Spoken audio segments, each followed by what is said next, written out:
Okay, Badok Ilocos Norte pa rin. Dito tayo sa third floor mga boss. I-update lang po natin yung natapos nila dito. Siyempre, yung 3D animation nito nasa part 1 ng video natin. So, ang wala lang doon itong bar counter kasi nagpadagdag sila madam ng bar counter dito.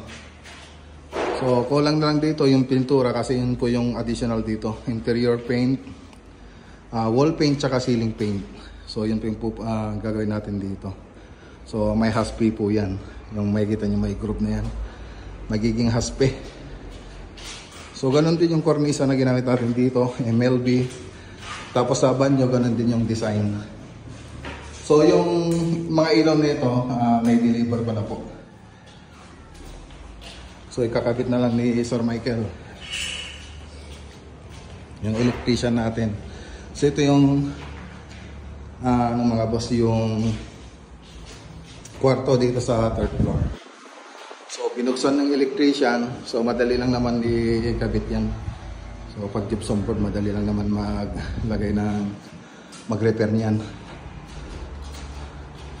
Okay. So, yan lang po. Yung update dito sa Badok Ilocos Norte. Ayan o.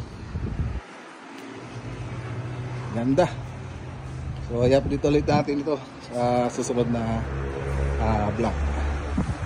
Alright.